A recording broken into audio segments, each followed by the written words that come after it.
Today we're reading Little People, Big Dreams, Jean-Michel Basquiat, written by Maria Isabel Sanchez Vegara, illustrated by Luciano Lozano.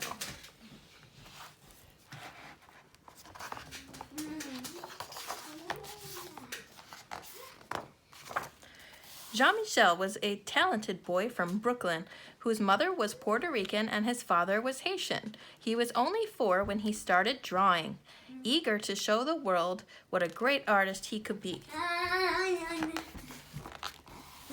For Jean-Michel, a perfect Saturday was going to Manhattan with his mother to visit its wonderful museums. Back home, he spent all afternoon drawing cartoons on scrap paper while listening to music with his father.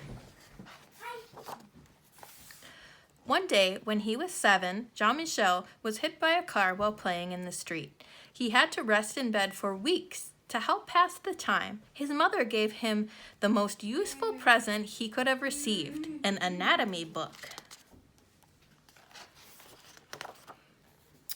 Skulls, teeth, guts, skins, and skeletons. The book was simply fascinating.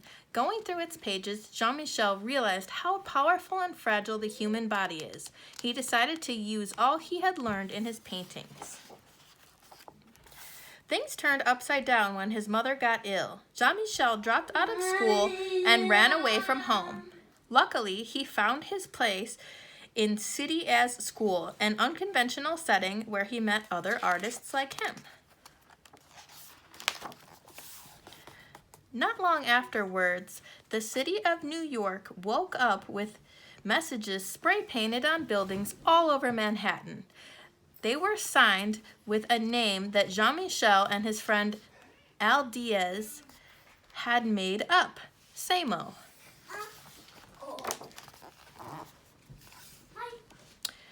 It was the beginning of the graffiti era, and Jean-Michel was at the center of it. In the blink of an eye, he went from selling t-shirts and homemade postcards to becoming the new star of the art scene.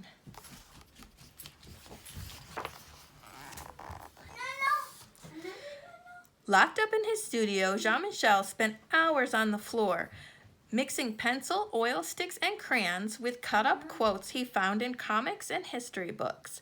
The result was a beautiful mess of paintings that people fell in love with.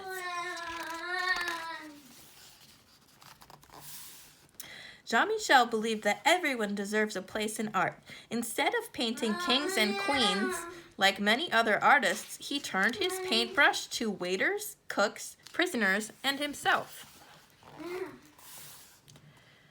If there was someone he wanted to meet, it was the famous Andy Warhol, one of his idols. After their first lunch, Jean-Michel went home, and within 2 hours, he sent Andy a wet painting of the two of them. It was the beginning of a great friendship. Jean-Michel and Andy spent lots of time together, working, painting, and going to parties. They were the brand new painter and pop art legend, the craziest pair on the scene. In less than 10 years, Jean-Michel made thousands of paintings and drawings, but he was also a poet, a musician, and a graffiti prodigy who influenced the work of many artists that came after him.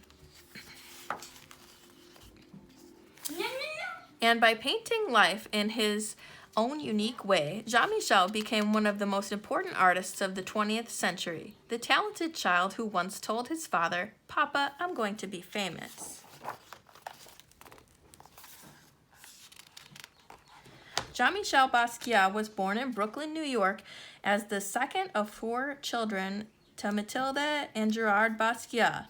His older brother, Max, died before his arrival, but he had 2 younger sisters, Lysaine and Janine. His mother, Mathilde, was a key source of encouragement to her bright young son, who had learned to read, write, and draw by the age of 4. His copy of Gray's Anatomy, which Mathilde gave him as he recovered from a car accident, sparked a keen interest in the human form. Jean-Michel's parents divorced when he was a teenager, and he went to live with his father after his mother was admitted to a mental institution. He fought with his father and left home at the age of 17, supporting himself by selling t-shirts and homemade postcards. Around that time, he moved his canvas to the street, painting late at night on buildings in New York's East Village. Although he lacked formal training, Jean-Michel understood the power of combining image and word and used his art to express things around him. From high culture to jazz, able to reduce his subject matter to its basic form, his portraits spoke boldly about racism and social inequality. His first painting sold for $25,000, propelling him to fame, and he gathered friends including Andy Warhol, with whom he collaborated on 25 shows. Jean-Michel revolutionized the art world and changed perceptions on what art could be. A springboard for deeper truths, as he once described it. Although he died young, his work is the greatest single influence on street art culture around the world today. The end.